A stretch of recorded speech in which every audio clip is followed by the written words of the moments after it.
துரைமுருகனுக்கு சிக்கல் எப்படி வந்திருக்கு அப்படின்னா அமலாக்கத்துறை ரைடு மூலியமா. அதாவது இந்த ஆண்டு இந்த புத்தாண்டுல அமலாக்கத்துறையோட முதல் ரைடே வந்து துரைமுருகன் அகைன்ஸ்டா தான் வந்திருக்கு.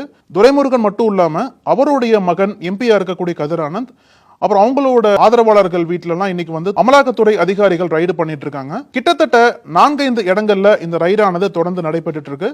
இதற்கு பின்னணி காரணங்கள் என்ன சொல்றாங்க அப்படின்னா 2 வழக்குகளை சுட்டி காட்டுறாங்க. ஒன்னு வந்து 2019ஆம் ஆண்டு நடைபெற்ற மக்களவை தேர்தல் சமயத்துல அந்த தேர்தல் வாக்குப்பதிவுக்கு முன்னாடி ஒரு சில நாட்களுக்கு முன்னாடி கதிர் ஆனந்த் வீட்டுல வந்து அமலாக்கத்துறை ரைடு பண்ணாங்க. அவர் நடத்தக்கூடிய கல்லூரியிலும் இந்த ரைடு வந்து நடத்தப்பட்டுச்சு. அந்த டைம்ல வந்து வாக்காளர்களுக்கு கொடுப்பதற்காக பணம் வந்து பதுக்கப்பட்டிருக்கு அப்படின்ற ஒரு புகாரின் அடிப்படையில் அந்த ரைடு வந்து நடத்தப்பட்டது.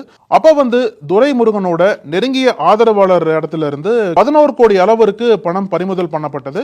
அப்ப வந்து வருமான வரித்துறையினர் வந்து இந்த வழக்கை வந்து விசாரிச்சுட்டு இருக்க சமயத்துல தான் இந்த வழக்கோட நீட்சியா தான் இப்ப வந்து இந்த வழக்கை அமலாக்கத்துறை கையில் எடுத்து இந்த வழக்கு நீட்சியா தான் இன்னைக்கு வந்து பல்வேறு இடங்கள்ல வந்து ரைடு பண்ணியிருக்காங்க அப்படின்ற ஒரு செய்தியும் சொல்றாங்க. இன்னொரு பக்கம் சமீப காலங்களா எழுந்திருக்கக்கூடிய அந்த மணல் குவாரி தொடர்பான குற்றச்சாட்டுல அந்த மணல் குவாரி வழக்குல துரைமுருகனுக்கு பங்கு அதிகமா இருக்கு அப்படின்ற குற்றச்சாட்டுலாம் தொடர்ந்து வர்றதுனால அந்த ஒரு குற்றச்சாட்டின் காரணமாகவும் இன்னைக்கு வந்து அமலாக்கத்துறை அதிகாரிகள் துரைமுருகன் வீட்டில் வந்து ரைடு பண்ணியிருக்கிறதா பல்வேறு தகவல்கள்லாம் வருது.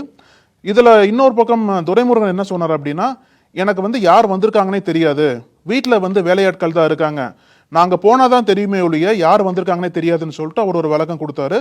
இந்த ஒரு ரைடு என்பது அதுவும் புத்தாண்டுல வந்து ஒரு மிக முக்கிய அமைச்சருக்கு வந்து அமலாக்கத்துறை குறி வச்சிருக்காங்க அப்படின்ற ஒரு விவாதத்தை ஏற்படுத்தி இருக்கு.